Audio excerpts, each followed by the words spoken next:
Ladies and gentlemen, please welcome the 42nd President of the United States, Bill Clinton.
Thank you.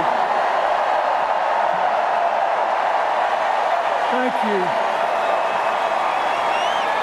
Bless you. Thank you. Thank you.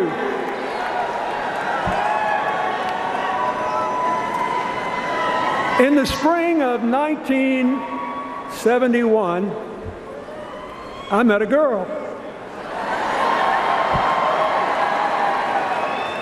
The first time I saw her, we were, appropriately enough, in a class on political and civil rights. She had thick blonde hair, big glasses, wore no makeup, and she exuded this sense of strength and self-possession that I found magnetic. After the class, I followed her out, intending to introduce myself. I got close enough to touch her back, but I couldn't do it. Somehow I knew this would not be just another tap on the shoulder, that I might be starting something I couldn't stop. I saw her several more times in the next few days, but I still didn't speak to her. Then one night, I was in the law library talking to a classmate who wanted me to join the Yale Law Journal. He said it would guarantee me a job in a big firm or a clerkship with a federal judge. I really wasn't interested. I just wanted to go home to Arkansas. Then I saw the girl again, standing at the opposite end of that long room. Finally, she was staring back at me. So I watched her. She closed her book, put it down, and started walking toward me. She walked the whole length of the library, came up to me and said, "Look, if you're going to keep staring at me," and now I'm staring back, "we at least ought to know each other's name. I'm Hillary Rodham. Who are you?"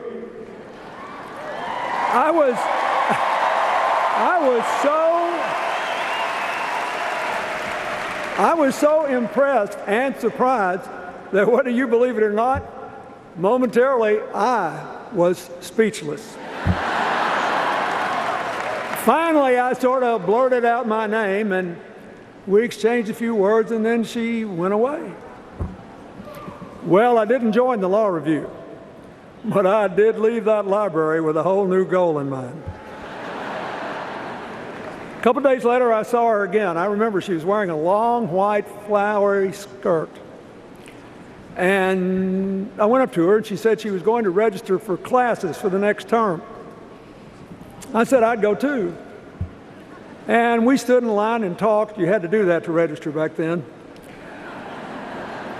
And I thought I was doing pretty well, till we got to the front of the line, and the registrar looked up and said, "Bill, what are you doing here? You registered this morning." I turned red, and she laughed, that big laugh of hers. And I thought, well, heck, since my cover's been blown, I just went ahead and asked her to take a walk down to the art museum. We've been walking and talking and laughing together ever since. And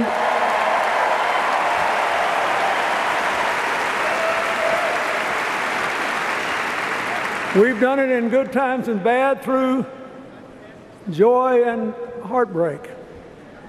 We cried together this morning on the news that our good friend and a lot of your good friend, Mark Weiner, passed away early this morning.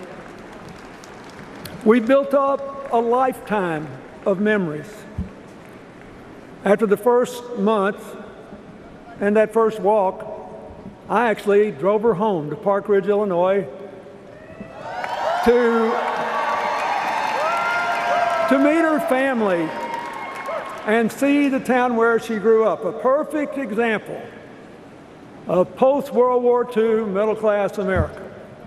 Street after street of nice houses, great schools, good parks, a big public swimming pool, and almost all white. I really liked her family.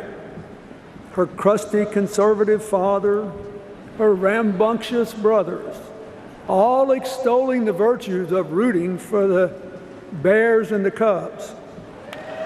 And for the people from Illinois here, they even told me what waiting for next year meant. Could be next year, guys.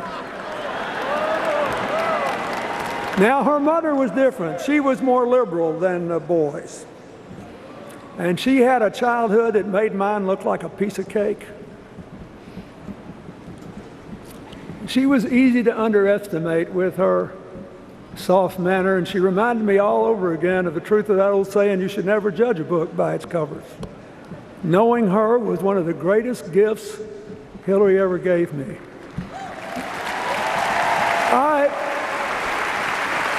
I learned that Hillary got her introduction to social justice through her Methodist youth minister, Don Jones. He took her downtown to Chicago to hear Dr. Martin Luther King speak, and he remained her friend for the rest of his life.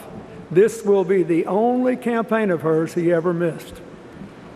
When she got to college, her support for civil rights, her opposition to the Vietnam War, compelled her to change parties and become a Democrat.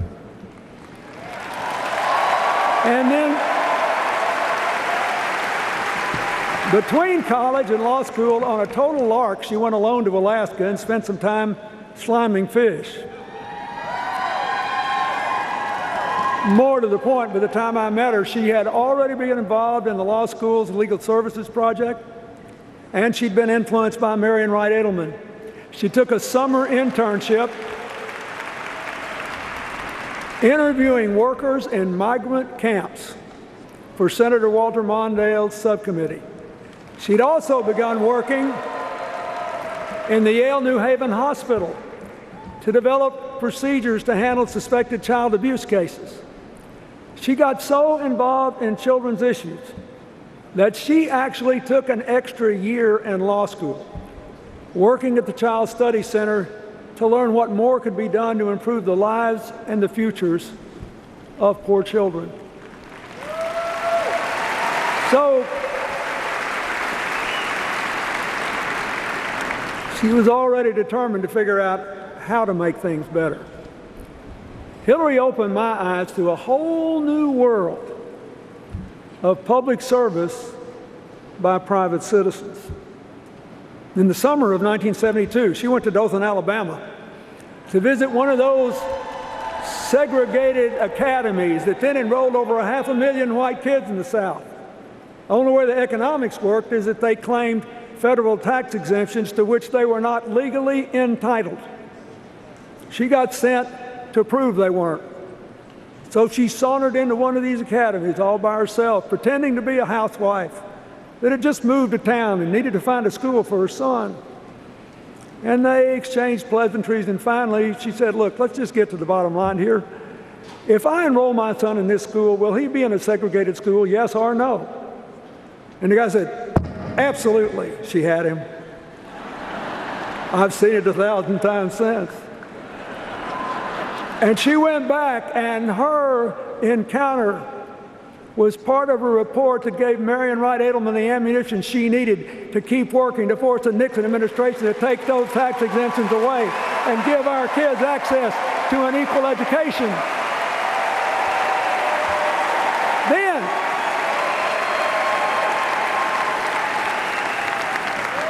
Then she went down to South Texas, where she met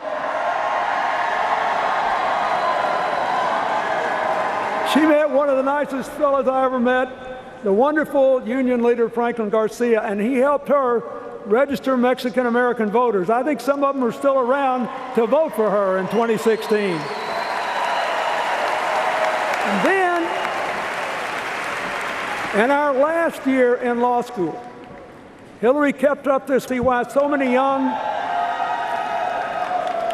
she went to South Carolina to see why so many young African-American boys, I mean young teenagers, were being jailed for years with adults in men's prisons. And she filed a report on that, which led to some changes too. Always making things better. Now, meanwhile, let's get back to business. I was trying to convince her to marry me. I first proposed to her on a trip to Great Britain, the first time she'd ever been overseas, and we were on the shoreline of this wonderful little lake, Lake Innerdale. I asked her to marry me, and she said, I can't do it. So in 1974, I went home to teach in the law school, and Hillary moved to Massachusetts to keep working on children's issues. This time, trying to figure out why so many kids counted in the census weren't enrolled in school. She found one of them sitting alone on her porch in a wheelchair. Once more, she filed a report about these kids, and that helped influence ultimately the Congress to adopt the proposition that children with disabilities, physical or otherwise, should have equal access to public education.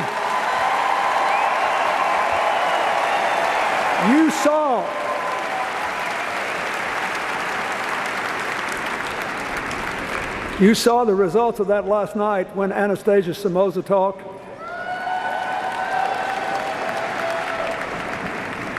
She never made fun of people with disabilities. She tried to empower them based on their abilities.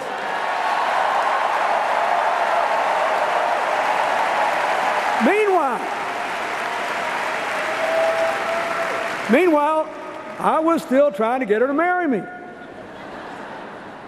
So the second time I asked, I tried a different tack. I said, I really want you to marry me, but you shouldn't do it. She smiled and looked at me like, what is this boy up to? She said, that is not a very good sales pitch. I said, I know, but it's true. And I meant it. It was true. I said, I know most of the young Democrats our age who want to go into politics. They mean well and they speak well, but none of them is as good as you are at actually doing things to make positive changes in people's lives. So I suggested she go home to Illinois or move to New York and look for a chance to run for office. She just laughed and said, are you out of your mind? Nobody would ever vote for me. So I finally got her to come visit me in Arkansas. And when she did, the people at the law school were so impressed, they offered her a teaching position.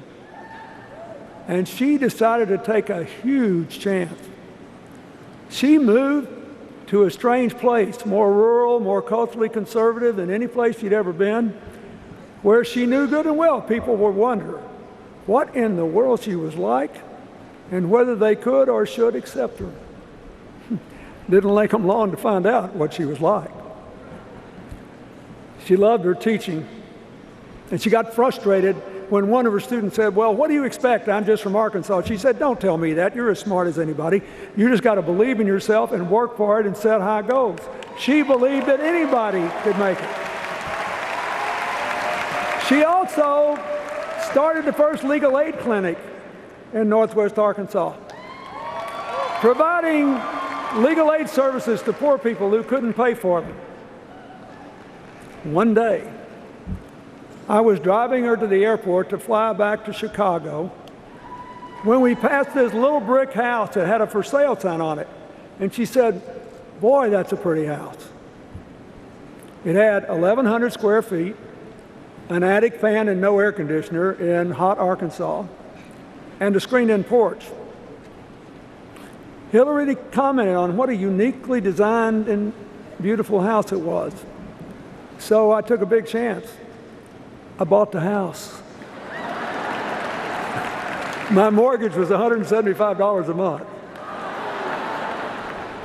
When she came back, I picked her up and I said, "You remember that house you liked?" She said, "Yeah." I said, "While you were gone, I bought it. You have to marry me now." The third time was the charm. We were married. We were married in that little house on October the 11th, 1975. I married my best friend. I was still in awe after more than 4 years of being around her at how smart and strong and loving and caring she was. And I really hoped that her choosing me and rejecting my advice to pursue her own career was a decision she would never regret. A little over a year later, we moved to Little Rock when I became Attorney General, and she joined the oldest law firm west of the Mississippi. Soon after, she started a group called the Arkansas Advocates for Families and Children. It's a group, as you can hear, is still active today. In 1979, just after I became governor, I asked Hillary to chair a rural health committee to help expand health care to isolated farm and mountain areas. They recommended to do that partly by deploying trained nurse practitioners in places with no doctors to provide primary care they were trained to provide. It was a big deal then, highly controversial and very important. And I got the feeling that what she did for the rest of her life, she was doing there. She just went out and figured out what needed to be done and what made the most sense and what would help the most people. And then if it was controversial, she just tried to persuade people it was the right thing to do. It wasn't the only big thing that happened that spring. My first year as governor, we found out we were going to be parents. And time passed. On February 27th, 1980, 15 minutes after I got home from the National Governors Conference in Washington, Hillary's water broke, and off we went to the hospital. Chelsea was born just before midnight. And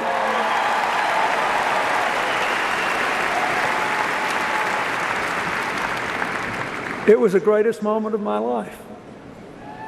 The miracle of a new beginning. The whole filled for me because my own father died before I was born.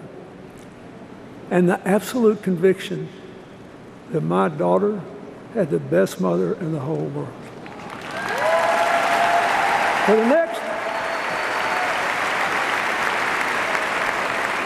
For the next 17 years, through nursery school, Montessori, kindergarten, through t-ball, softball, soccer, volleyball, and her passion for ballet, through sleepovers, summer camps, family vacations, and Chelsea's own very ambitious excursions, from Halloween parties in the neighborhood to a Viennese waltz gala in the White House. Hillary, first and foremost, was a mother. She became, as she often said, our family's designated worrier, born with an extra responsibility gene. truth is, we rarely disagreed on parenting, although she did believe that I had gone a little over the top when I took a couple of days off with Chelsea to watch all 6 Police Academy movies back to back. When Chelsea was 9 months old, I was defeated for re-election in the Reagan landslide. And I became overnight, I think, the youngest former governor in the history of the country. We only had 2-year terms back then. Hillary was great. Immediately she said, okay, what are we going to do? Here's what we're going to do. We're going to get a house, you're going to get a job, we're going to enjoy being Chelsea's parents. And if you really want to run again, you got to go out and talk to people, figure out why you lost, tell people you got the message, and show them you still got good ideas. I followed her advice.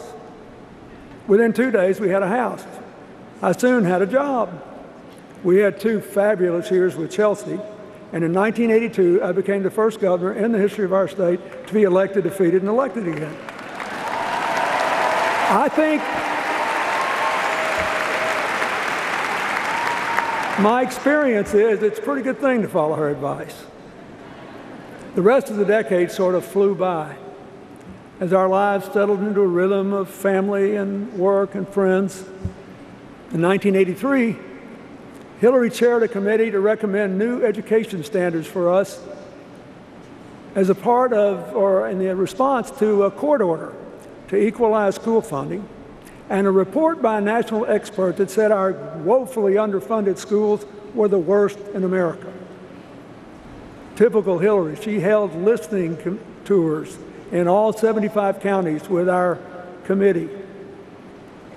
She came up with really ambitious recommendations. For example, that we be the first school in America, first state in America to require elementary counselors in every school because so many kids were having trouble at home and they needed it. So I called the legislature into session hoping to pass the standards, pass the pay raise for teachers, and raise the sales tax to pay for it all. I knew it would be hard to pass, but it got easier after Hillary testified before the Education Committee, and the chairman, a plain-spoken farmer, said, "Looks to me like we elected the wrong Clinton." Well, by the time I ran for president 9 years later, the same expert who said that we had the worst schools in America said that our state was one of the 2 most improved states in America. And that's because of those standards that Hillary developed. Now, 2 years later, Hillary told me about a preschool program developed in Israel called HIPPY, Home Instruction Program for Preschool Youngsters. The idea was to teach low-income parents, even those that couldn't read, to be their children's first teachers. She said she thought it would work in Arkansas. I said, that's great. What are we going to do about it? She said, oh, I already did. I called the woman who started the program in Israel. She'll be here in about 10 days and help us get started. Next thing you know, I'm being dragged around to all these little preschool graduations. But keep in mind, this was before any state even had universal kindergarten. And I'm being dragged to preschool graduations, watching these poor parents with tears in their eyes because they never thought they'd be able to help their kids learn. Now, 20 years of research has shown how well this program works to improve readiness for school and academic achievement. There are a lot of young adults in America who have no idea Hillary had anything to do with it, who are enjoying better lives because they were in that program. She did all this while being a full-time worker, a mother, and enjoying our life. Why? Well, she's insatiably curious, she's a natural leader, she's a good organizer, and she's the best darn change maker I ever met in my entire life. So, look, this is a really important point. This is a really important point for you to take out of this convention. If you believe in making change from the bottom up, if you believe the measure of change is how many people's lives are better, you know it's hard and some people think it's boring. Speeches like this are fun. Actually doing the work is hard. So people say, well, we need to change. She's been around a long time. She sure has. And she's sure been worth every single year she's put into making people's lives better. I can tell you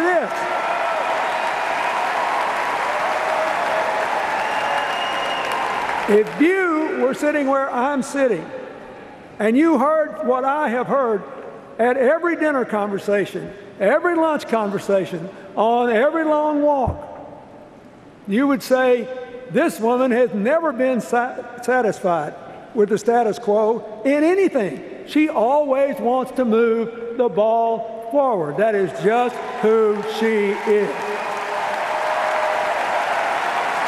When I became president,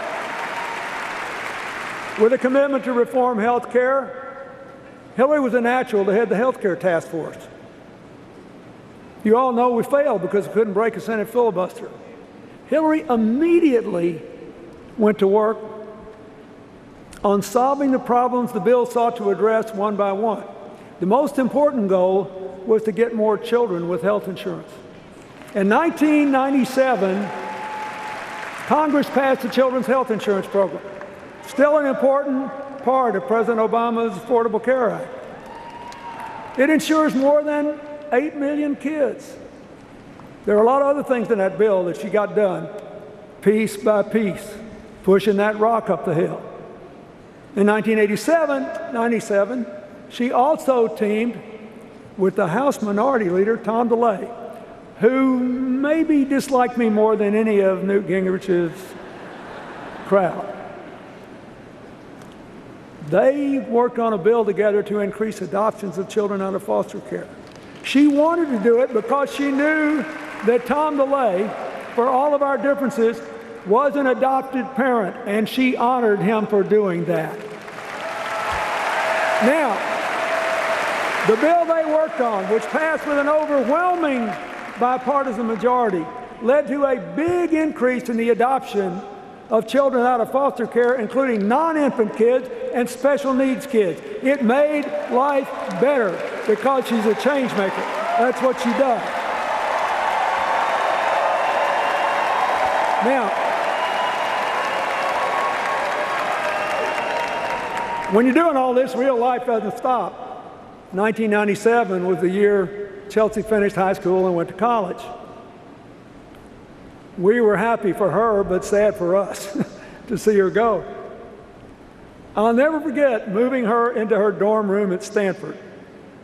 It would have been a great little reality flick. There I was in a trance, just staring out the window, trying not to cry. And there was Hillary on her hands and knees, desperately looking for one more drawer to put that liner paper in. Finally, Chelsea took charge and told us ever so gently that it was time for us to go. So we closed the big chapter in the most important work of our lives. As you'll see Thursday night when Chelsea speaks, Hillary's done a pretty fine job of being a mother. And as you saw last night, beyond a shadow of a doubt, so has Michelle Obama. Now, fast forward. In 1999, Congressman Charlie Rangel and other New York Democrats urged Hillary to run for the seat of retiring Senator Pat Moynihan. We'd always intended to go to New York after I left office and commute to Arkansas, but this had never occurred to either one of us. Hillary had never run for office before, but she decided to give it a try. She began her campaign the way she always does new things, by listening and learning. And after a tough battle, New York elected her to the seat once held by another outsider, Robert Kennedy. And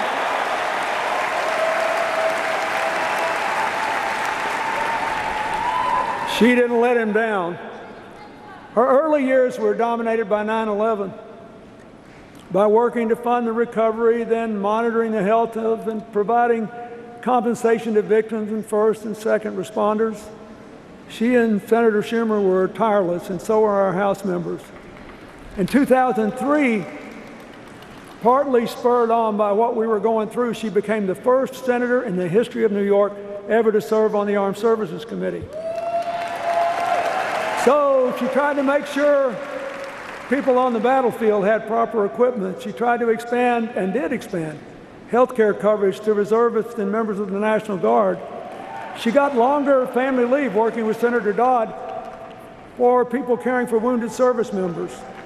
And she worked for more extensive care for people with traumatic brain injury. She also served on a special Pentagon commission to propose changes necessary to meet our new security challenges. Newt Gingrich is on that commission. He told me what a good job she'd done. I say that because nobody who has seriously dealt with the men and women in today's military believes they are a disaster. They are a national treasure of all races, all religions, all walks of life. Now, meanwhile, she compiled a really solid record, totally progressive on economic and social issues. She voted for and against some proposed trade deals. She became the de facto economic development officer for the area of New York outside the ambit of New York City. She worked for farmers, for winemakers, for small businesses and manufacturers, for upstate cities and rural areas who needed more ideas and more new investment to create good jobs, something we have to do again in small town and rural America, in neighborhoods that have been left behind in our cities, in Indian country, and yes, in coal country. When she lost the hard-fought contest to President Obama in 2008, she worked for his election hard, but she hesitated to say yes when he asked her to join his cabinet because she so loved being a senator from New York. So, like me in a different context, he had to keep asking. But as we all saw and heard from Madeleine Albright, it was worth the effort and worth the wait. As Secretary of State, she worked hard to get strong sanctions against Iran's nuclear program, and in what the Wall Street Journal no less called a half-court shot at the buzzer, she got Russia and China to support them. Her team negotiated the New START treaty with Russia to reduce nuclear weapons and reestablish inspections, and she got enough Republican support to get 2/3 of the Senate the vote necessary to ratify the treaty. She flew all night long from Cambodia to the Middle East to get a ceasefire that would avoid a full-out shooting war between between Hamas and Israel in Gaza, to protect the peace of the region. She backed President Obama's decision to go after Osama bin Laden. She launched a team. This is really important today. She launched a team to fight back against terrorists online and built a new global counterterrorism effort. We've got to win this battle in the mind field. She put climate change at the center of our foreign policy. She negotiated the first agreement ever, where China and India officially committed to reduce their emissions. And as she had been doing since she went to Beijing in 1995 and said women's rights are human rights and human rights are women's rights, she worked to empower women and girls around the world and to make the same exact declaration on behalf of the LGBT community in America and around the world.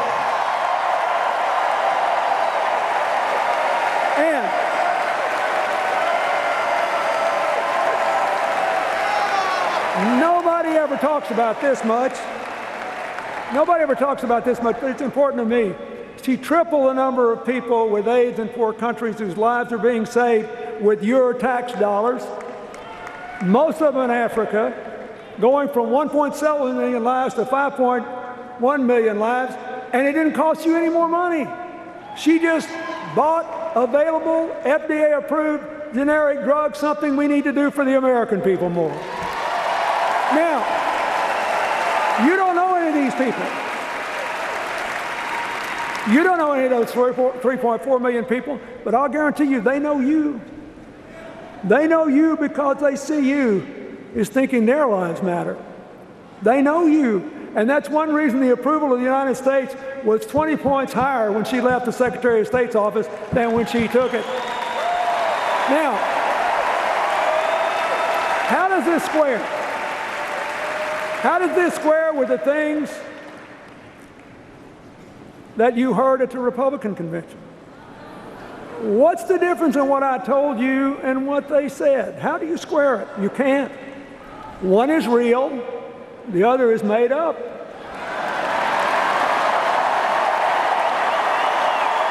And you just have to decide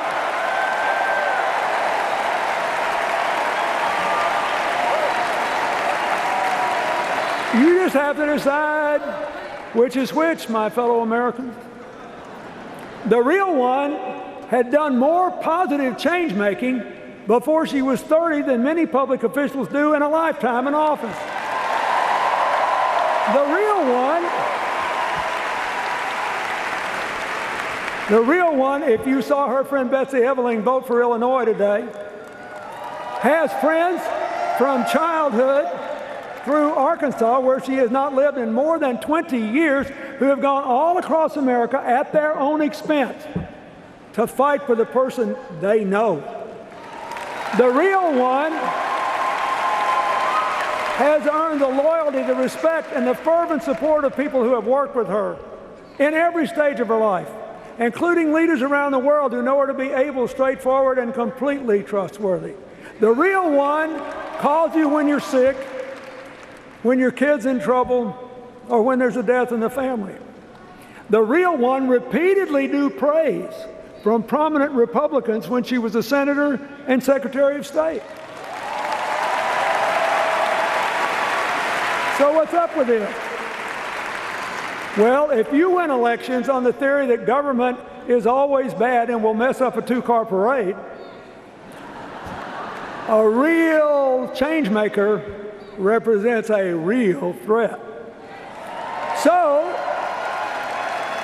your only option is to create a cartoon alternative. Then run against the cartoon. Cartoons are two-dimensional. They're easy to absorb. Life in the real world is complicated, and real change is hard. And a lot of people even think it's boring.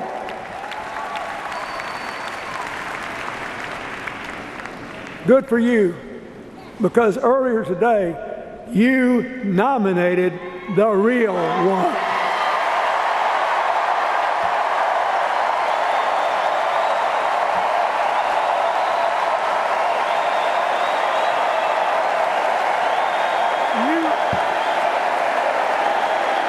Listen.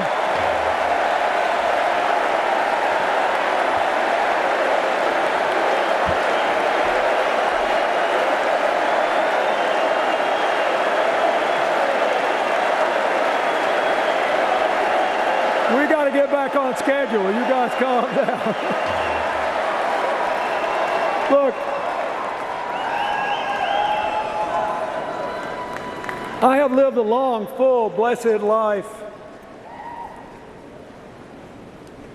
It really took off when I met and fell in love with that girl in the spring of 1971. When I was president, I worked hard to give you more peace and shared prosperity, to give you an America where nobody is invisible or counted out.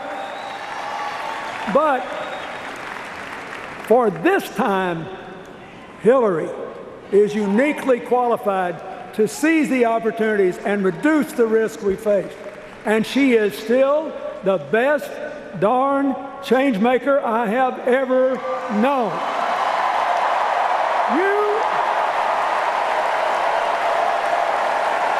You could drop her. You could drop her into any trouble spot. Pick one. Come back in a month, and somehow, some way, she will have made it better. That is just who she is. There are clear, achievable, affordable responses to our challenges.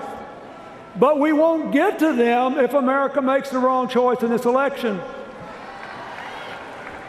That's why you should elect her. And you should elect her because she'll never quit when the going gets tough. She'll never quit on you. She sent me in this primary to West Virginia, where she knew we were going to lose, to look those coal miners in the eye and say, I'm down here because Hillary sent me to tell you that if you really think you can get the economy back you had 50 years ago, have at it, go wherever you want to. But if she wins, she is coming back for you to take you along on the ride to America's future. And so I say to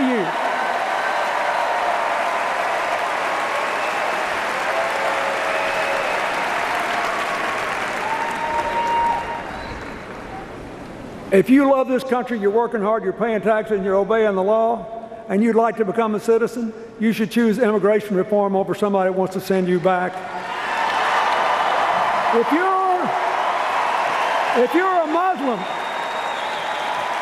you're a Muslim and you love America and freedom and you hate terror, stay here and help us win and make the future together. We want you.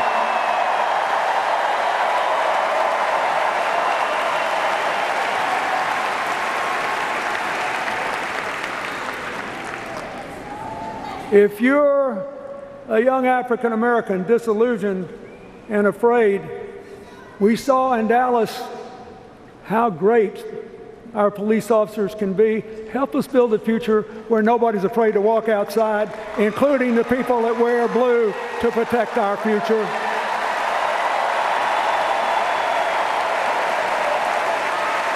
Hillary will make us stronger together. You know it because she spent a lifetime doing it. I hope you'll do it. I hope you'll elect her. Those of us who have more yesterdays than tomorrows tend to care more about our children and grandchildren. The reason you should elect her is that in the greatest country on earth, we have always been about tomorrow. Your children and grandchildren will bless you forever if you do. God bless you. Thank you.